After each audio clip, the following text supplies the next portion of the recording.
Hello students, आप सभी का स्वागत है इस नए से टॉपिक में, जिस टॉपिक का नाम है न्यूक्लियाई, जिसमें हम लोग पढ़ेंगे न्यूक्लियस के मास के बारे में, न्यूक्लियस के कॉन्स्टिट्यूएंट्स पार्टिकल्स के बारे में, ठीक है, न्यूक्लियस के स्टेबिलिटी के बारे में, रेडियो एक्टिविटी के बारे में, न्यूक्लियर फ्यूजन के बारे में, न्यूक्लियर फिजन रिएक्शंस के बारे में, रिएक्टर्स, न्यूक्लियर रिएक्टर्स के बारे में, ये सब चीजें हम पढ़ेंगे। बाइंडिंग एनर्जी पढ़ेंगे, बाइंडिंग एनर्जी मतलब न्यूक्लियर बाइंडिंग एनर्जी, फिर पढ़ेंगे nuclear binding energy per nucleon, है ना। ये सब चीजें एक एक करके पढ़ेंगे। तो यहाँ जो टॉपिक है न्यूक्लियाई, ये न्यूक्लियाई न्यूक्लियस का प्लूरल फॉर्म है, ठीक है। ये न्यूक्लियाई जो है वो न्यूक्लियस का प्लूरल फॉर्म है। और न्यूक्लियस के बारे में कुछ कुछ हम लोग जान चुके हैं, जो इससे पहले वाले चैप्टर में एटम्स में हम लोग कुछ कुछ जान चुके हैं कि रदरफोर्ड साहब ने न्यूक्लियस का खोज किया था, ठीक है। रदरफोर्ड डिस्कवर्ड द न्यूक्लियस, ठीक है। उन्होंने न्यूक्लियस को डिस्कवर किया था, बताया था कि न्यूक्लियस की बहुत ज्यादा हाई डेंसिटी है और 99.99% मास जो है एटम का वो कहाँ पे कंसंट्रेटेड है, तो न्यूक्लियस में कंसंट्रेटेड है और इसकी डेंसिटी बहुत ज्यादा हाई होती है।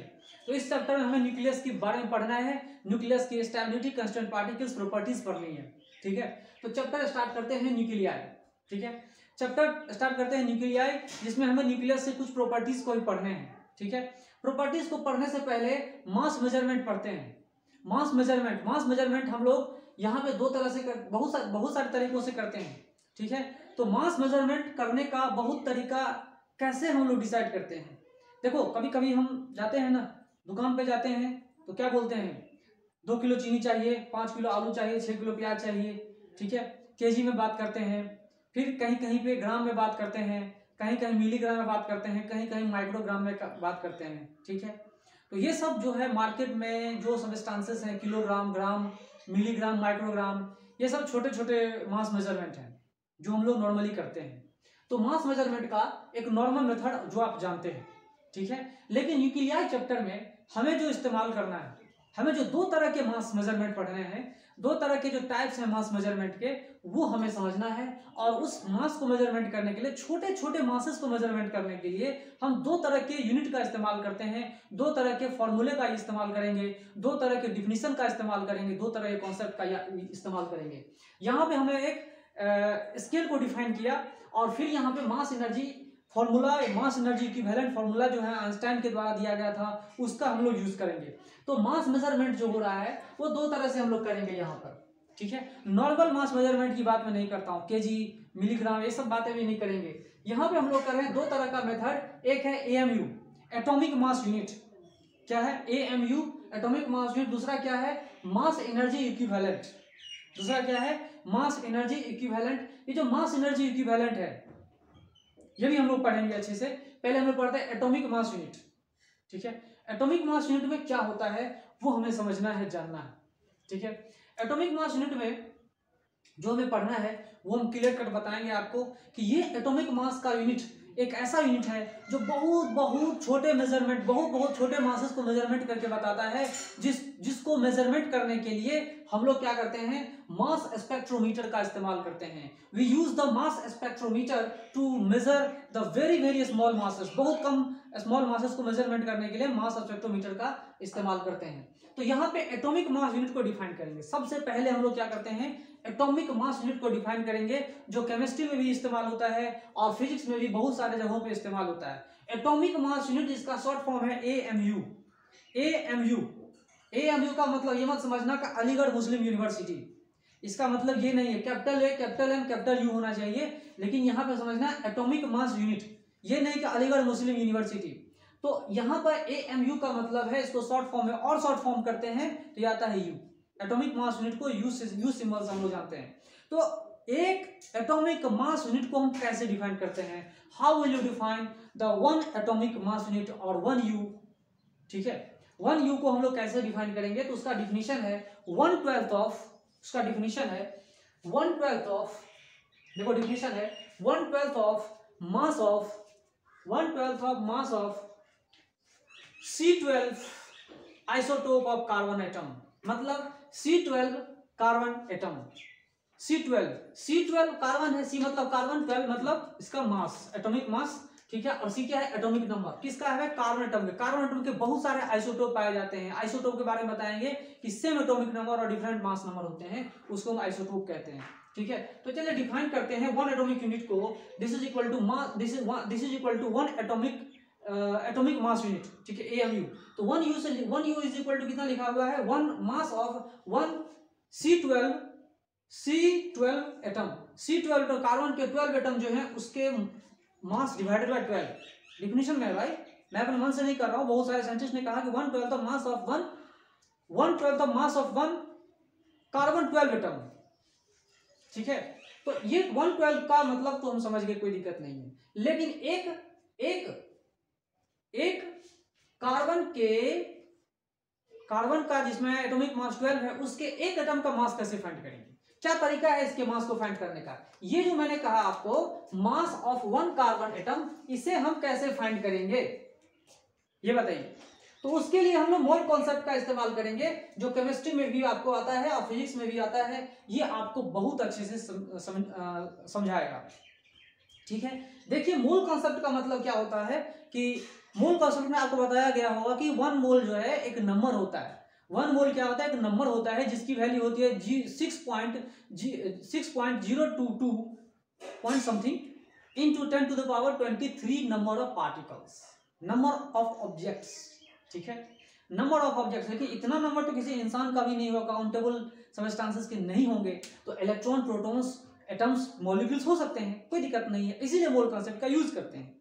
जैसे डजन का मतलब 12 होता है, वैसे मोल कॉन्सेप्ट में वन मोल का मतलब होता है 6.023 अप्रोक्सीमेटली इंटू 10⁻23। याद करना आसान है, जो मैं आपको चैप्टर 1 में ही बता चुका था। तो अगर आप ये समझो कि एक कार्बन एटम को डिफाइन करना है, तो एक मोल, ये जो 12 ग्राम है, जो 12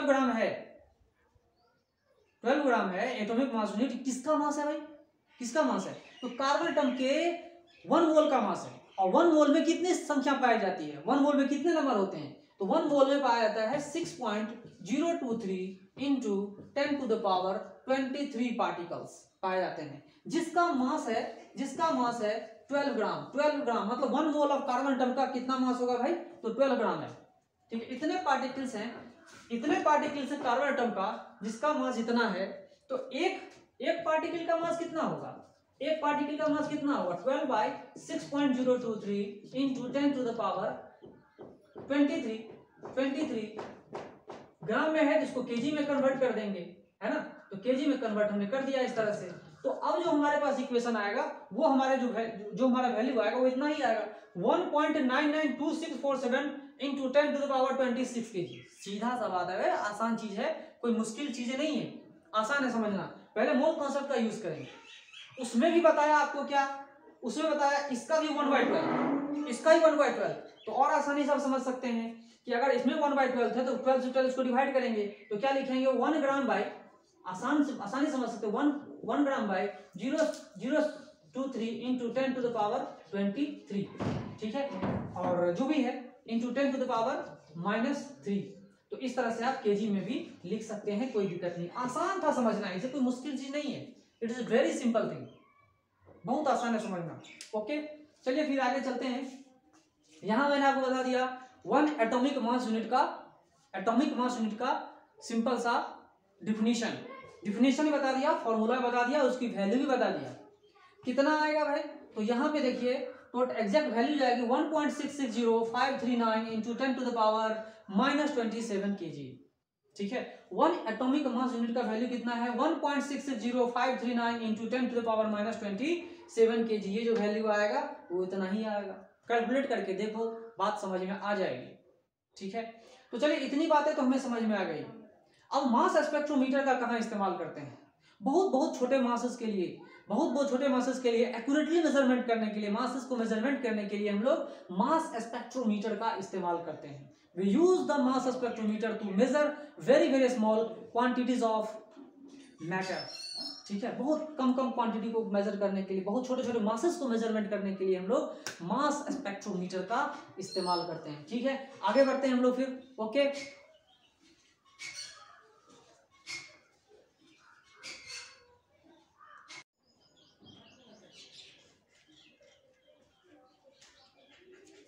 ओके स्टूडेंट्स, आगे चलते हैं। मास of proton. Mass of proton को भी हम लोग एग्जैक्टली बहुत ज़्यादा एक्यूरेसी के साथ फाइंड कर चुके हैं। न्यूट्रॉन के मासेस को भी हम बहुत ज़्यादा एक्यूरेटली फाइंड कर चुके हैं। ठीक है, तो मास ऑफ प्रोटॉन कितना होता है?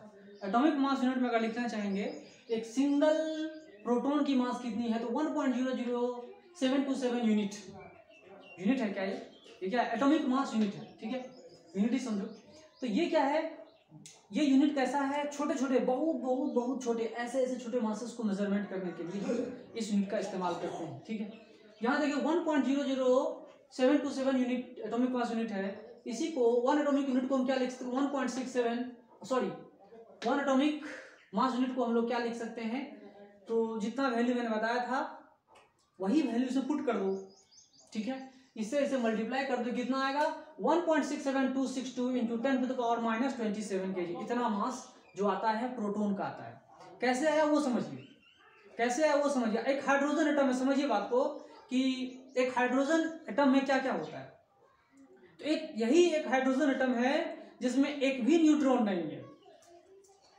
पूरे केमिस्ट्री में, इनऑर्गेनिक केमिस्ट्री हो, फिजिक्स हो, कहीं भी हो, आपको एक बात याद रखना होगा कि हाइड्रोजन का जो एटम है, जिसको हम लोग बोलते हैं 1,1, यही एक हाइड्रोजन एटम है जिसमें मास नंबर भी 1 है और एटॉमिक नंबर भी 1 है। मास नंबर 1 इसलिए है क्योंकि उसमें एक ही प्रोटॉन है, और उस प्रोटॉन की मास कैलकुलेट करेंगे कैसे? तो एक हाइड्रोजन एटम में समझिए कि एक न्यूक्लियस में एक प्रोटॉन होता है और पूरा का पूरा न्यूक्लियस ही प्रोटॉन से भरा हुआ। ठीक है, समझ में आ रहा है? तो उसमें सिर्फ और सिर्फ प्रोटॉन रहता है सिंपल हाइड्रोजन एटम में। तो एक हाइड्रोजन एटम से अगर आप एक इलेक्ट्रॉन को हटा दो, एक हाइड्रोजन एटम से अगर आप एक इलेक्ट्रॉन को हटा दो तो क्या बन जाता है? वो एक प्रोटॉन बन जाता है। प्रोटॉन क्या होता है? प्रोटॉन होता है एक हाइड्रोजन एटम में से क्या हटा दो? इलेक्ट्रॉन हटा दो, तो ये बन गया क्या? हाइड्रोजन। ये बन गया प्रोटॉन। इसको हम बोलते हैं प्रोटॉन। ठीक है, जिसका मास नंबर 1, ये सब कुछ सेम होगा, लेकिन सिर्फ एक इलेक्ट्रॉन हटा देते हैं तो ये क्या बन जाता है? ये प्रोटॉन बन जाता है। देखिए, इसे ही प्रोटॉन कहते हैं। ठीक है, जिसमें एक इलेक्ट्रॉन हट चुका है, सिर्फ और सिर्फ एक प्रोटॉन है और कुछ भी नहीं है। ठीक है, वो प्रोटॉन न्यूक्लियस ही है उसका। तो एक प्रोटॉन के मास को फाइंड करने के लिए पूरे हाइड्रोजन के मास में से एक इलेक्ट्रॉन के मास को घटा दो, पूरे हाइड्रोजन एटम में से इलेक्ट्रॉन के मास को घटा दो, तो बचा हुआ पार्ट क्या है? बचा हुआ पार्ट क्या आ जाएगा? प्रोटॉन का मास 1.00782 माइनस ये क्या है? Mass of single electron atomic mass unit में 0.00055 U एटॉमिक मास यूनिट। ठीक है, फिर उसको मल्टीप्लाई करेंगे तो काम बन जाएगा। ठीक है, तो उसको देख लीजिए, इस तरह से कहानी बन रहा है। मास ऑफ प्रोटॉन हमने कैलकुलेट कर लिया, मास ऑफ प्रोटोन कैलकुलेट कर लिया, कैसे है वही मैंने बता दिया। मास ऑफ न्यूट्रॉन की बात करते हैं। मास ऑफ न्यूट्रॉन, तो यहाँ देखिए मास ऑफ न्यूट्रॉन जो है वो कितना है? 1.00866 यूनिट एटॉमिक मास यूनिट। ये काफी एक्यूरेटली डिटरमाइन किया जा चुका है। मास ऑफ न्यूट्रॉन को काफी एक्यूरेटली डिटरमाइन किया गया है। और न्यूट्रॉन जो होता है न्यूट्रल पार्टिकल होती है, और भी हम लोग पढ़ेंगे इसमें, और भी कुछ प्रॉपर्टीज पढ़ेंगे। तो न्यूट्रॉन का मास जो है 1.00866 एटॉमिक मास यूनिट है, जिसको अगर हम केजी में कन्वर्ट करना चाहें तो आएगा 1.6749 10⁻⁻27 केजी। ठीक है, इतना आता है जो एक्यूरेटली हम लोग फाइंड कर चुके हैं। अब सवाल यह है कि ज्यादा मास किसका है? न्यूट्रॉन का ज्यादा मास है कि प्रोटॉन का ज्यादा मास है? सबसे ज्यादा मास किसका? प्रोटॉन का या न्यूट्रॉन का? ये समझना जरूरी है। तो आप देख सकते हो, कोई बच्चा भी कह देगा कि मास ऑफ प्रोटॉन बड़ा है या न्यूट्रॉन बड़ा है। अब कैलकुलेट कर लो, देख लो, 27 इसमें भी है, इसमें भी है, दोनों में 67 इसमें भी है, 262 इसमें क्या है? 49। मतलब इसका मास क्या है? इसका मास क्या ज्यादा? मतलब ये समझिए कि मास ऑफ, इसका मतलब ये हुआ कि मास of neutron is larger then mass of proton. लेकिन इतना भी लार्ज नहीं होता, अप्रोक्सीमेशन लगाया जाता है। अगर हम अप्रोक्सीमेशन लगाएंगे तो mass of neutron is approximately equal to mass of proton. लेकिन इस पूरे चैप्टर में ये एज्यूम करके चलना होगा कि मास of neutron is greater then mass of proton, और कितना ग्रेटर होता है उसको हम लोग मास डिफेक्ट भी कह सकते हो। ठीक है, वो कितना होता है कैलकुलेट करके बता दो। सब्ट्रैक्ट करोगे 2 2 4, अगर मैं इसको राउंड अप करने जाऊंगा तो इसको हटाऊंगा तो कितना हो जाएगा, ये 7726, तो सब्ट्रैक्ट करेंगे तो कितना 49 में से 26 घटा देंगे तो जितना भी आएगा आप लिख सकते हो, कोई दिक्कत नहीं है। 9 में से 6 गया तो 3, और 4 में से 2 गया तो 2, तो 0.00 समथिंग जो कुछ भी होगा, कुछ ना कुछ मास डिफरेंस होता है। ठीक है, याद रखिएगा कि न्यूट्रॉन का मास प्रोटॉन से ज्यादा होता है, बहुत बहुत कम ज्यादा होता है, बहुत बहुत कम होता है, ज्यादा लेकिन होता है, एग्जैक्टली इक्वल नहीं होता। और इस चैप्टर में इसी चीज का इस्तेमाल करना है, लेकिन बाद बाकी सारी जगहों पे एज्यूम करके ले लिया जाता है कि ये प्रोटॉन का मास और न्यूट्रॉन का मास इक्वल, एज्यूम कर लिया जाता है, एक्चुअली होता नहीं। ठीक है, आई बात समझ में? चलिए इतनी बात समझ में आई, आगे बढ़ते हैं। Mass energy relation, mass energy relation.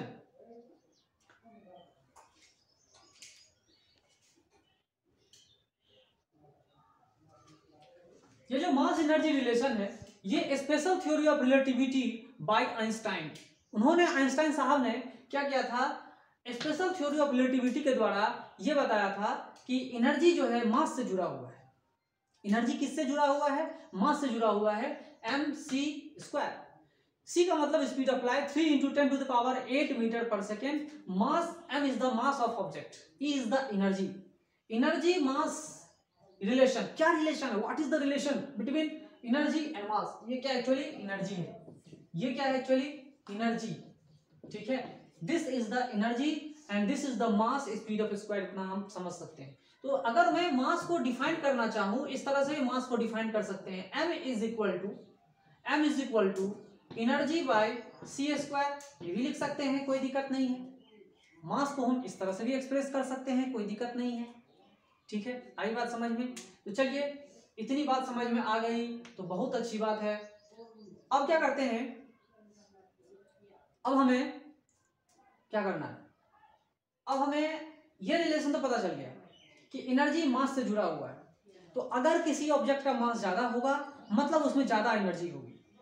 इससे पहले केमिस्ट्री में भी आपने फिजिकल केमिस्ट्री पढ़े होंगे या इनऑर्गेनिक केमिस्ट्री पढ़े होंगे, ऑर्गेनिक केमिस्ट्री पढ़े होंगे, जितने सारे केमिस्ट्री आप पढ़ चुके हैं या पढ़ेंगे, उन सब में एक चीज आप देखोगे कि मास कंजर्वेशन प्रिंसिपल लगाया जाता है अलग से। Mass energy conservation, mass of reactant is equal to mass of product, energy of reactant is equal to energy of product, ये भी energy of reactant is equal to energy of product, ये भी बताया जाता है। अलग अलग पढ़ाया जाता है। मास कंजर्वेशन अलग से, बहुत सारे जगहों मास कंजर्वेशन लगाया जाता है, मास कंजर्वेशन प्रिंसिपल लगाया जाता है, बहुत सारे जगहों फिजिक्स में एनर्जी कंजर्वेशन प्रिंसिपल लगाई जाती है। लेकिन न्यूक्लियर रिएक्टिविटी में जब हम आगे पढ़ेंगे तो देखेंगे वहां पर मास भी कंजर्व नहीं हो रहा है, मास भी कंजर्व नहीं हो रहा, मास बदल जा रहा है एनर्जी में, मास बदल जा रहा है एनर्जी में, एनर्जी बदल रहा है मास में। इसीलिए मैंने बताया मास एनर्जी रिलेशन, जो बताया मैंने mass energy equivalent, mass is equivalent to energy. तो कैसे इक्विवेलेंट करेंगे, देखिए m is equal to E by C square, m is equal to E by C square. ठीक है, m इज इक्वल टू, तो मास एनर्जी इक्विवेलेंट है, एक दूसरे के इक्विवेलेंट है।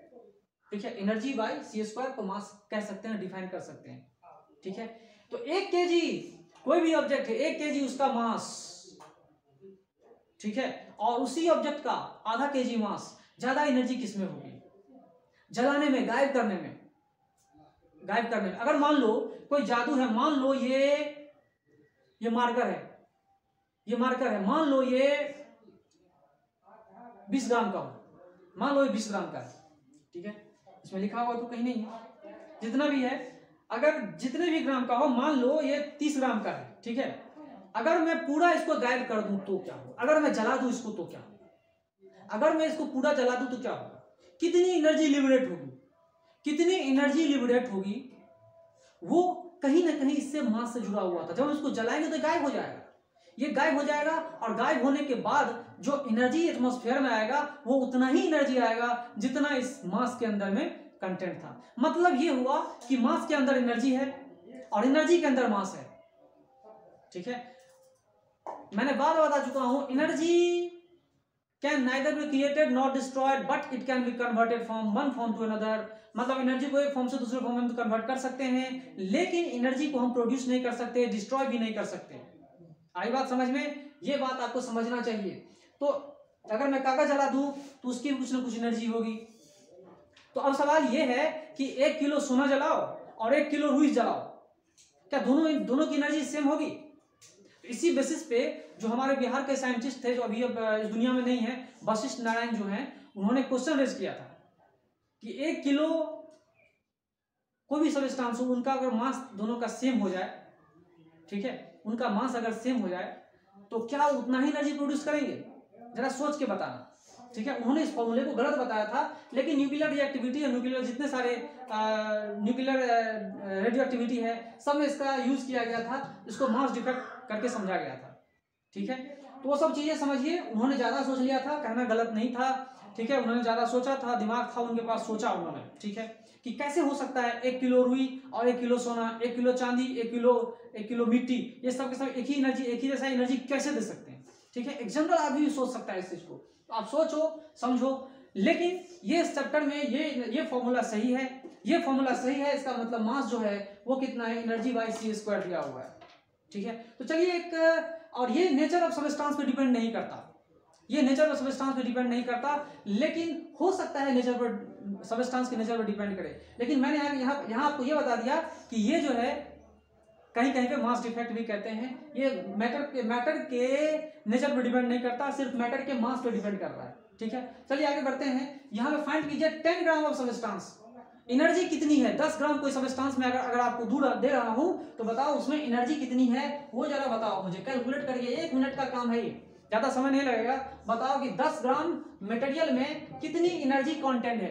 तो यहाँ पे 1 मिनट का वीडियो पॉज करके बना सकते हो। यहाँ देखो 10 टू द पावर -3, तो कितना आएगा, -2 kg इंटू स्पीड लिखते हैं कितना, 3 into 10 to the power 8 metre per second, ठीक है। तो KG metre per second joule आता है ना, केजी मीटर पर सेकेंड क्या आता है, जूल। तो इसको हम लिख सकते हैं कितना, ये कितना आएगा, 3 into 10 to the power 6 joule, इतना जूल आएगा 10 ग्राम में, ठीक है। ये है मास एनर्जी, मास एनर्जी का ये मैं आपको रिलेशन बता रहा हूं, ठीक है। कितना होगा आप खुद भी समझ सकते हो, कोई बहुत बड़ी बात नहीं है, ठीक है। तो c² है ना, इसका स्क्वायर करना होगा, सॉरी यहाँ पे c का स्क्वायर करना होगा, यहाँ पे इसका भी क्या करना होगा, c²। तो देखिए 3, तो 3 जा कितना होता है, 9 हो गया ना, ये 9 हो गया, 16 हो गया, 16 में से 2 गया तो 14 हो गया, तो ये कितना हो गया 14। यहाँ पे कितना एनर्जी है देखो, 16 - 2 मतलब 14, इतना जूल एनर्जी है। 10 ग्राम में इतना energy content, normal amount of energy is content in 10 gram of substance. 10 ग्राम की सब्सटेंस में इतना एनर्जी कंटेंट है, ठीक है। तो अब आप ये मुझे बताओ, रिलेशन, एक ब्यूटीफुल रिलेशन मैं आपसे पूछ रहा हूं कि 1 atomic mass unit is equal to, अगर मैं इतना मास लिख दूं 1 एटॉमिक मास यूनिट, वो कितने मेगा इलेक्ट्रॉन वोल्ट के बराबर है, वो कितना मेगा इलेक्ट्रॉन वोल्ट के बराबर है, ये मुझे बताइए। कैलकुलेट करके आप मुझे बताइए कि ये कितने मेगा इलेक्ट्रॉन वोल्ट के बराबर है, कैलकुलेट इट आउट, ठीक है। और कैसे हम कैलकुलेट करेंगे ये बताइए, ठीक है। मतलब 1 एटॉमिक मास यूनिट में कितना एनर्जी कैलकुलेट है, तो आप लोग कैलकुलेट करोगे तो देखोगे 931.49 mega electron volt by c²। ये इतनी एनर्जी जो है 1 एटॉमिक मास यूनिट में कंटेंट रहती है। कितनी एनर्जी भाई, 931, 931 है ना, 931.49, 931 mega electron volt energy content होती है, कितने में भाई, तो 1 एटॉमिक मास यूनिट में। कैलकुलेट करके देख लेना, ठीक है। कैलकुलेट कर लोगे तो बहुत अच्छी बात है। ये कैलकुलेशन आपको करना होगा, बहुत सारे जगहों पे इस्तेमाल आता है। मतलब हम अब क्या कर रहे हैं, मास को 2 तरह से डिफाइन करते हैं। मास को 2 तरह से डिफाइन किया, पहला जो हमने स्केल बताया था वो था एटॉमिक मास यूनिट, वो क्या था, एटॉमिक मास यूनिट। दूसरा क्या था, मास एनर्जी इक्विवेलेंट से, मास एनर्जी इक्विवेलेंट से। तो 1 atomic mass unit is equal to 931.49 mega electron volt by c²। इतनी, ये भी मास है, याद रखिएगा, ये भी मास और ये भी मास, दोनों के दोनों मास है। अगर मैं आपको बोलूं कहीं पर भी कि ये 931.49 mega electron volt by C square actually है क्या, एक्चुअली ये क्या है, इसको बोलेंगे 1 एटॉमिक मास यूनिट। ये है 1 एटॉमिक मास यूनिट, इसको लिख सकते हैं, कोई दिक्कत नहीं है। तो जो मास हमने कैलकुलेट किया उसको दो तरह से हमने मास को एक्सप्रेस करके बताया। पहला था एटॉमिक मास यूनिट और दूसरा था मास एनर्जी इक्विवेलेंट फार्मूला। मास एनर्जी इक्विवेलेंट फार्मूला से भी आप लोग इसको क्या कर सकते हो, कैलकुलेट कर सकते हो। ठीक है, दोनों को कैलकुलेट करके हमने दोनों को इक्वल कर दिया, कोई दिक्कत नहीं है। फिर हम लोग आगे बढ़ेंगे, कुछ और चीजें जानने की कोशिश करेंगे। ओके,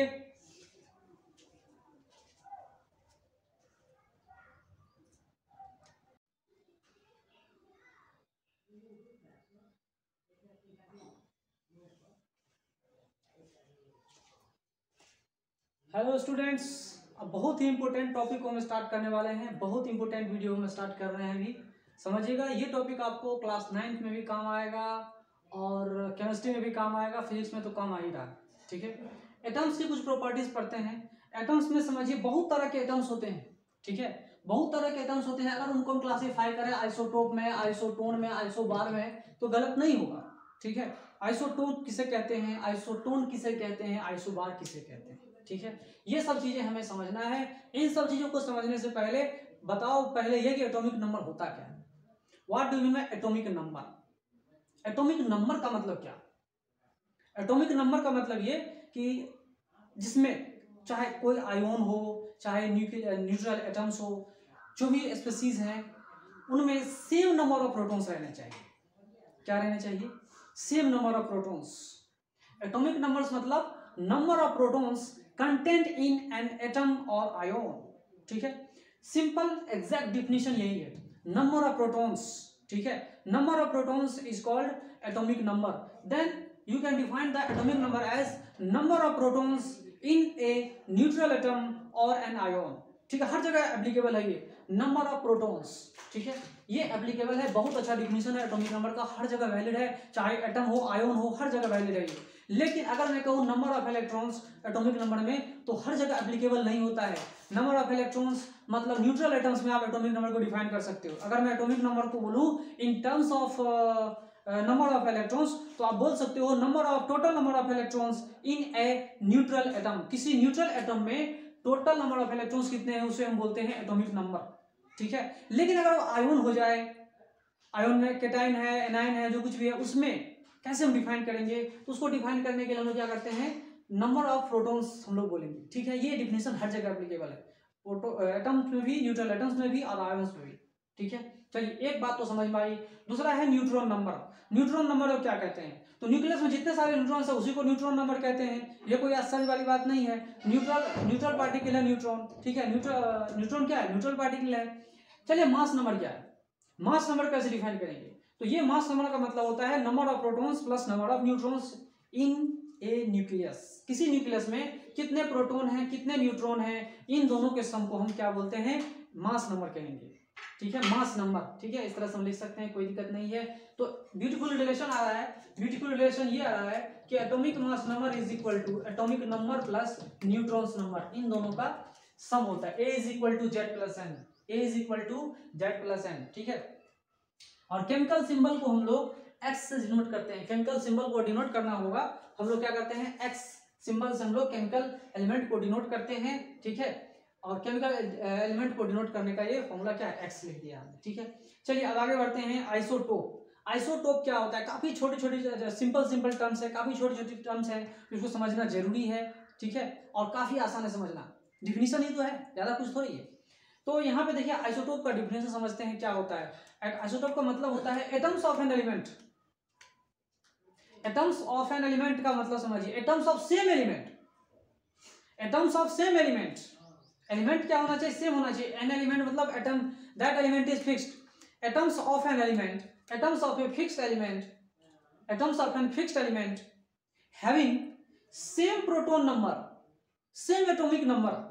प्रोटॉन्स नंबर मतलब same atomic number but different mass number, but different mass number. Atomic number तो सेम होना चाहिए लेकिन मास नंबर डिफरेंट होना चाहिए। लेकिन ये मास नंबर जो, ये डिफिनेशन आप लोग पहले से जानते हो, बुक में भी लिखा हुआ रहता है। Atoms of an element, atoms of the same element having same atomic number but different mass number are known as isotopes. ये आप जानते हैं, कोई आश्चर्य की बात नहीं है। लेकिन ये मास नंबर डिफरेंट कैसे आया, क्यों आया? क्योंकि यहां पर मास नंबर का डिफरेंट होने का मतलब क्या है? अगर मैंने यहां पर बोला कि A is equal to Z plus N, तो ये अगर डिफरेंट आ रहा है लेकिन ये अगर सेम आ रहा है, इसका मतलब न्यूट्रॉन भी सेम आ रहा है, सॉरी न्यूट्रॉन क्या डिफरेंट आ रहा है, न्यूट्रॉन्स के नंबर डिफरेंट होने की वजह से मास नंबर भी डिफरेंट आ रहा है, जबकि एटॉमिक नंबर सेम आ रहा है। तो कैसे डिफाइन करेंगे आइसोटोप को? Atoms of an element, atoms of the same element having, atoms of the element having same atomic number but different neutrons number are known as isotopes। ठीक है, neutrons number different होंगे। दूसरी तरह से इसको define किया जाता है, बोला जाता है कि atoms of an element having same atomic number but different neutrons number are called isotopes of an element. ठीक है, तो आइसोटोप में क्या सेम होता है, भाई? तो यहां पर क्या सेम होता है? यहां पर एटॉमिक नंबर सेम होता है जेड। ठीक है, आइसोटोन में न्यूट्रॉन्स का नंबर होता है सेम, बात बाकी क्या होगा नहीं होगा मैं नहीं कह सकता। यहां पे इसमें क्या सेम हो रहा है? एटॉमिक नंबर सेम है। यहां पर क्या सेम है भाई? तो यहां पे न्यूट्रॉन्स के नंबर सेम है। यहां पे क्या है? एटॉमिक मास सेम है। तो ZNA फॉर्मूला याद रख सकते हो। आइसोटोप, आइसोटोन, आइसोबार में अगर हमको याद रखना होगा तो ZNA पढ़ सकते हैं। ठीक है, या उल्टा करोगे आइसोबार, आइसोटोन, आइसोटोप तो ANJ याद रख सकते हो, ZNA लिख सकते हो, कोई दिक्कत नहीं है। तो ये याद करने के मैंने मेथड बताया।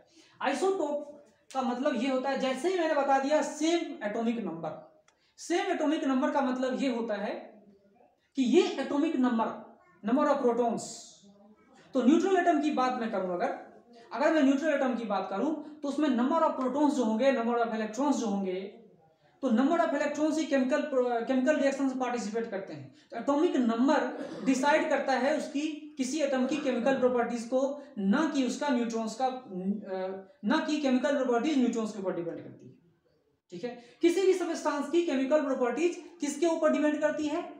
तो वो डिपेंड करती है नंबर ऑफ इलेक्ट्रॉन्स के ऊपर, ना कि न्यूट्रॉन्स के ऊपर। लेकिन रेडियो एक्टिविटी में न्यूक्लियर रिएक्शन जब पढ़ेंगे तो नंबर ऑफ न्यूट्रॉन्स भी यहाँ मायने रखता है। ठीक है, तो आइसोटोप हर जगह हमें काम आएगा, फिजिक्स में भी, केमिस्ट्री में, दोनों जगह काम आ रहा है। इसीलिए हम लोग पढ़ रहे हैं, आइसोटोप।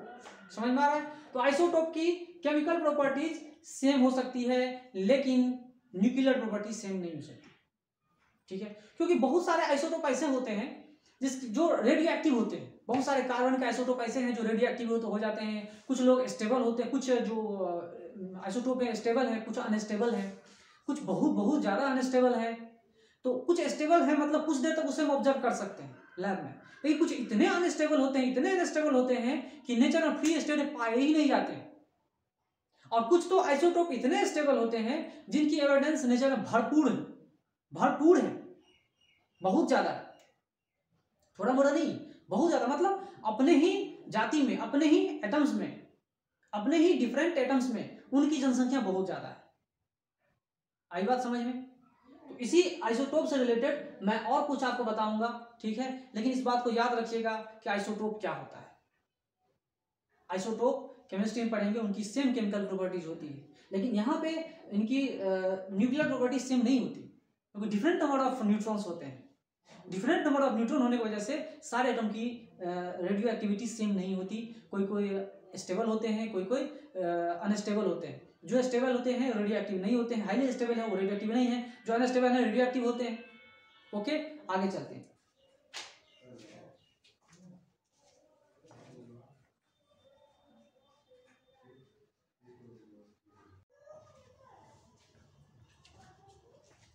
ओके स्टूडेंट्स, हम लोग पढ़ते हैं आइसोटोप के बारे में। आइसोटोप के डिस्कशन को आगे बढ़ाते हैं।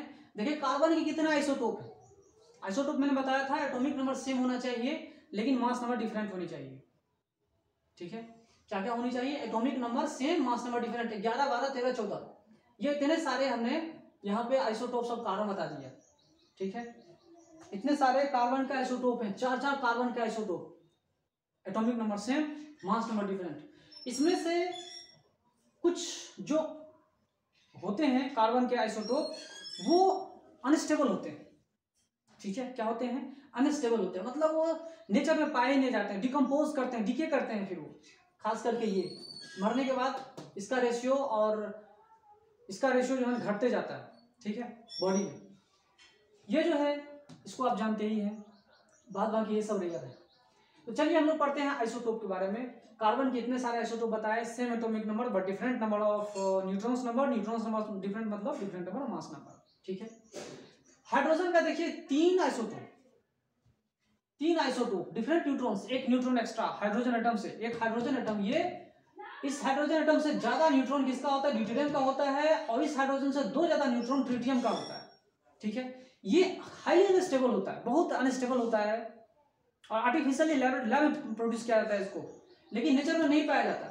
नेचर में अबंडेंटली ये पाया जाता है। ड्यूटेरियम का यूज न्यूक्लियर रिएक्टर में यूज करते हैं, ठीक है। इसका यूज हेवी वाटर बनाने में यूज करते हैं, ठीक है।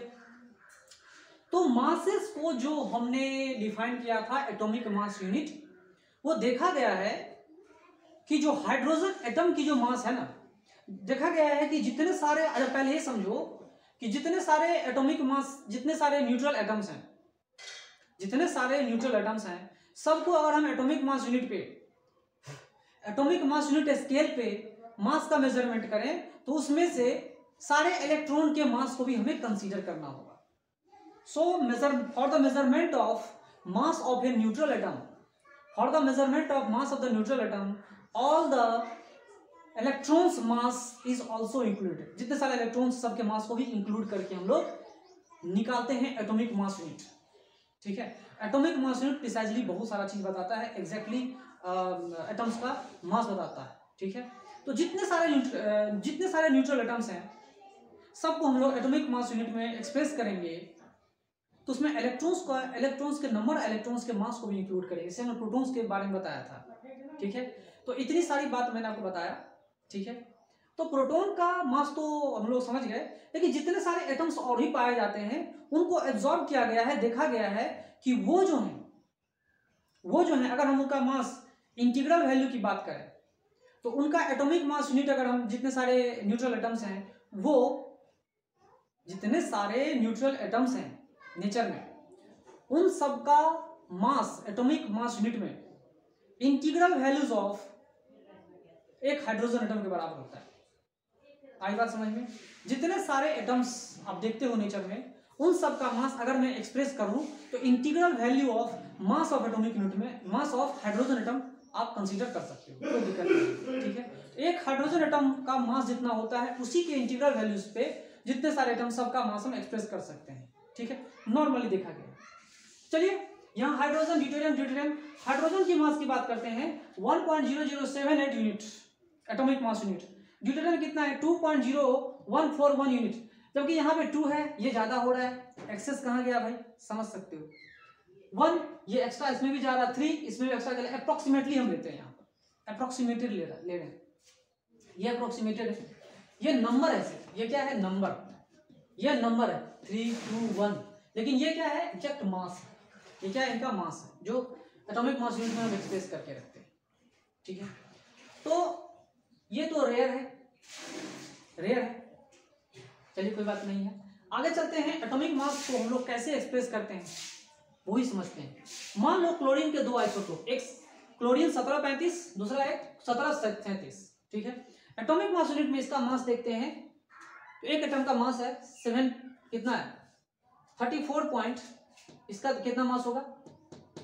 इस आइसोटोप का कितना मास है? तो 34.98 यूनिट एटॉमिक मास यूनिट, और इसका कितना? 36.98 यूनिट, ठीक है। इसका रिलेटिव अबंडेंस 75.4%, और इसका कितना है? 24.6%, ठीक है। 24.6 मतलब 25% ये, और ये 75%। अब बताइए कि हर जगह हमें क्या करना है? अब अगर दो आइसोटोप हैं, क्लोरीन के दो आइसोटोप हैं, रिलेटिव अबंडेंस भी बहुत ज्यादा है, तो हमें एक नंबर चाहिए, एवरेज वैल्यू चाहिए। वो कितना हम एक्सप्रेस करेंगे? इन दोनों के बदले एक सिंगल वैल्यू हम अगर एटॉमिक मास यूनिट में एक्सप्रेस करना चाहें, तो वो कितना वैल्यू होगा? वो बताइए, कितना वैल्यू होगा? बता सकते हैं क्या? तो जितना रिलेटिव अबंडेंस है उसको हम लोग कैलकुलेट करेंगे। इसका कितना है? 74, तो क्या लिखेंगे यहाँ पर? 34.98 इंटू 75.4% प्लस कितना लिखेंगे 36.98 इंटू 24.6 डिवाइडेड बाई 100। ये कितना आएगा, ये कितना आएगा वो बताइए, कितना कैलकुलेट करके आप देख रहे हैं बताइए। जो ये देखिएगा इसको कितना आएगा 35.47 आ जा रहा है, 35.47 यू एटॉमिक यूनिट। तो एवरेज वैल्यू आ गया, ये एवरेज वैल्यू है और ये approximately integral value of mass of proton हम लिख सकते हैं, मास ऑफ हाइड्रोजन एटम लिख सकते हैं। ठीक है, तो चलिए ये सब बातें तो मैंने आपको बता दिया, कोई दिक्कत नहीं है। अब आइसोटोप के बारे में और भी कुछ चीज जानते हैं, जैसे कि गोल्ड। गोल्ड के बारे में आप क्या जानते हैं? गोल्ड सब पहनते हैं, इसका गहना ही बनता है। तो गोल्ड के 32 आइसोटोप हैं। कितने हैं भाई? 32 आइसोटोप हैं। There are 34 isotopes of gold. 32 जो आइसोटोप हैं वो कहां से कहां तक लाई करेंगे? 79 इसका एटॉमिक नंबर। तो इसको अगर हम देखना चाहेंगे तो 173 से लेकर 204 तक है। 27 और 4 कितना होता है? 31 32। हाँ, ये 173 से लेकर 204 तक इतने सारे आइसोटोप हैं। 173 से तो गोल्ड को हम लोग क्या कर सकते हैं, ऐसे लिख सकते हैं 79 173 से लेकर गोल्ड का 79 का 204 तक, ये सब के सब आइसोटोप आएगा। 32 आइसोटोप है। मुझे लगा सबसे ज्यादा आइसोटोप इसी का है, गोल्ड का ही। There are 32 isotopes of gold. आई बात समझ में? एटॉमिक मास यूनिट को मैंने बता दिया, इस तरह से हम लोग एक्सप्रेस करते हैं। ठीक है, और ये इंटीग्रल वैल्यूज आती है हाइड्रोजन एटम का, है ना, न्यूट्रल एटम्स का मास मेजरमेंट करते हैं। ठीक है, केमिकल प्रॉपर्टीज किसके ऊपर डिपेंड होता है? तो एटॉमिक नंबर पे डिपेंड होता है, नंबर ऑफ इलेक्ट्रॉन्स पे डिपेंड करता है, ना कि नंबर ऑफ न्यूट्रॉन्स पे। ठीक है, लेकिन न्यूक्लियर प्रॉपर्टीज डिपेंड करता है। ठीक है, जिसके बारे में हम लोग पढ़ चुके हैं, रेडियो एक्टिविटी, ये हाईली अनस्टेबल है, ये हाईली अनस्टेबल है। ठीक है, अवेयरनेस देखिए इसका, ये 75.4 है, ये 24.6 है। समझ लीजिए ये कम है, ये ज्यादा है। ठीक है, एक जैसा नहीं है। ओके,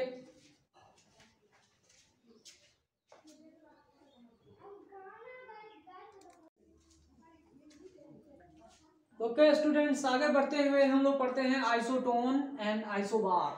ठीक है, आइसोटोप के बाद हम लोग पढ़ते हैं आइसोटोन एंड आइसोबार। तो आइसोटोप का ग्रीक में क्या मतलब होता है?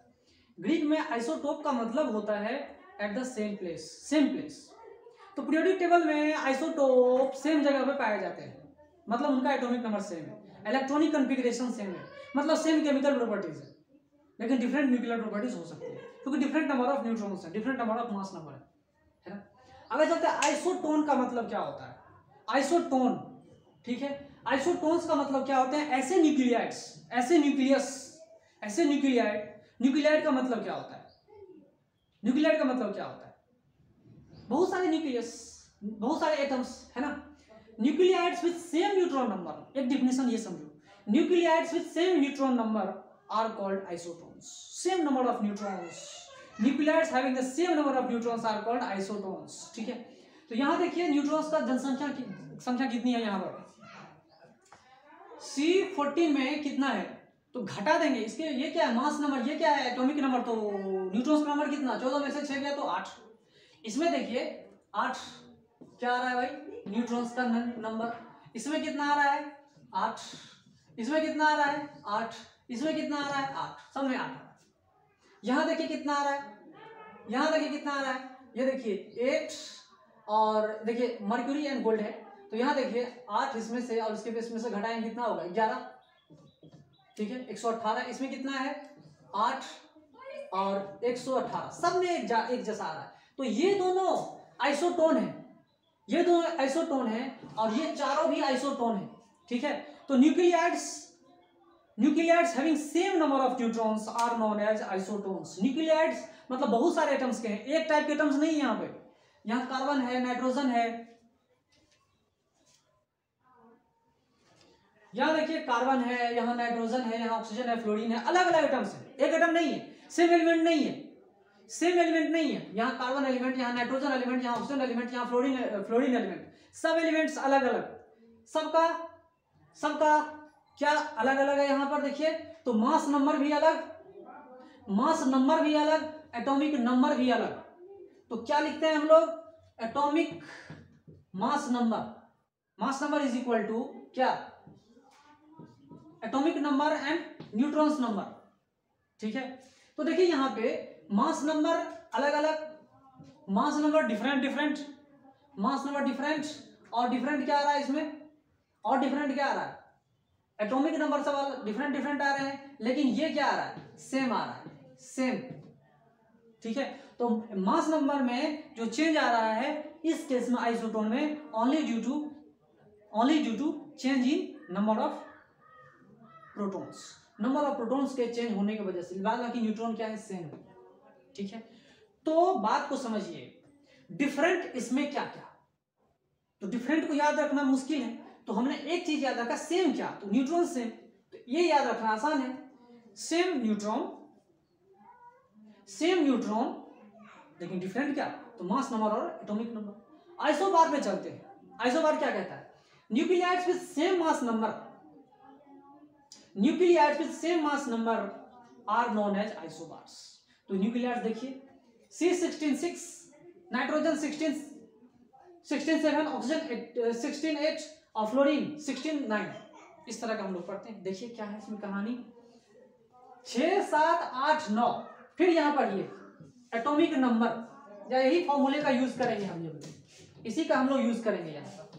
अब यहाँ पे बताइए क्या बताया, same mass number, mass number क्या है, सेम, ये क्या है भाई, सेम, एटॉमिक मास नंबर क्या है, सेम। देखिए 16 16 16 16, एक एलिमेंट नहीं है, अलग अलग एलिमेंट है, कार्बन है, नाइट्रोजन है, ऑक्सीजन है, फ्लोरीन है, सब अलग अलग एलिमेंट है, एक एलिमेंट नहीं है, एक एलिमेंट नहीं है, अलग अलग एलिमेंट है। तो इसीलिए न्यूक्लियाइड्स यूज किया, nuclides with mass number, with same mass number. देखिए मास नंबर सेम है, 16 16 16, सबका मास नंबर क्या है, सेम, लेकिन एटॉमिक नंबर डिफरेंट है। क्या डिफरेंट है, एटॉमिक नंबर 6 7 8 9। ठीक है, तो एटॉमिक नंबर डिफरेंट है। देखिए ये क्वांटिटी सेम, ये क्वांटिटी सेम, तो ये क्वांटिटी भी टोटल क्या होना चाहिए, इन दोनों का सम भी क्या होना चाहिए, सेम होना चाहिए, होना चाहिए ना, कि नहीं होना चाहिए, इन दोनों का भी सम सेम होना चाहिए। अगर मास नंबर सेम है इसका मतलब इन दोनों का सम भी सेम है, मतलब एक घटेगा दूसरा बढ़ेगा तभी तो सेम होगा, माइनस तो है नहीं, यहाँ प्लस है, एक घटेगा दूसरा बढ़ेगा तभी तो मास नंबर क्या होगा, सेम होगा। यहाँ देखिए, यहाँ 6, यहाँ ये 6 है, तो ये कितना 10, यहाँ देखिए ये है 7, सबका सेम, सम देखो सम एक ही आएगा, यहाँ देखिए सम 16 ही होना चाहिए, 6 इसमें देखिए 6 इसमें 10, दूसरे वाले केस में देखिए 7 और ये कितना घट जाएगा, एक घट जाएगा, सम देखिए एक ही होगा, सम देखिए एक ही होगा। यहाँ देखिए 8, यहाँ क्या है 8, और ये कितना होना चाहिए, यहाँ होगा 8, एक बढ़ते जा रहा है, एक घटते जा रहा है, सम दोनों का सेम होना चाहिए। यहाँ देखिए फ्लोरीन के केस में, देखिए फ्लोरीन के केस में क्या हो रहा है 9, यहाँ पे कितना है 9 प्लस इसमें घटाएंगे तो कितना आ रहा है 7, घट रहा है, और बस इतना ही हो गया। तो ये सब क्या है, आइसोबार कहलाते हैं, ये सब क्या है, आइसोबार। ये क्या है, ये क्या है, ये भी आइसोबार है। यहाँ देखिए, यहाँ क्या सेम मास नंबर होने चाहिए, सेम मास नंबर, तो मास नंबर सेम हो गया। यहाँ देखिए एटॉमिक नंबर कितना है 1, ठीक है, न्यूट्रॉन्स का नंबर कितना है 3, यहाँ देखिए एटॉमिक नंबर कितना है 2, एटॉमिक, ठीक है, यहाँ पर न्यूट्रॉन्स का नंबर कितना है 2, सॉरी यहाँ पे कितना है 2, यहाँ पे है 2, तो न्यूट्रॉन्स का नंबर कितना 1, तो आ रहा है ना सेम मास नंबर, क्या है सबका सब सेम आ रहा है, सेम मास नंबर इसी को बोलते हैं। तो इसमें देखिए सेम मास नंबर तो आ रहा है, same mass number but different atomic numbers and neutrons numbers. आई बात समझ में, सेम मास नंबर मतलब डिफरेंट एटॉमिक नंबर या न्यूट्रॉन्स नंबर हो सकते हैं, एक घटेगा दूसरा बढ़ेगा, सीधी सी बात है। यहाँ देखिए, यहाँ सीरियल वाइज देखिए 6 7 8, इसका वैल्यू देखिए 6 7 8 बढ़ रहा है, तो ये क्या घटेगा 10 9 8 7, ये घट रहा है, ये बढ़ रहा है, एटॉमिक नंबर बढ़ रहा है 6 7 8 9 बढ़ रहा है, ये क्या हो रहा है घट रहा है, कितना हो रहा है 10 9 8 7, इस तरह से हो रहा है। यहाँ भी देखिए इसी केस में एटॉमिक नंबर बढ़ रहा है 1 2, ये क्या हो रहा है न्यूट्रॉन नंबर क्या घट रहा है 2 1, तो दोनों का सम क्या होना चाहिए, सम होना इक्वल होना चाहिए, उसी को हम लोग आइसोबार बोलते हैं। ठीक है, आई बात समझ में। फिर हम लोग और भी चीजें पढ़ेंगे, जानेंगे कैसे अब डिस्कवरी न्यूट्रॉन्स का डिस्कवरी कैसे हुआ वो भी हम लोग अब समझेंगे। ओके।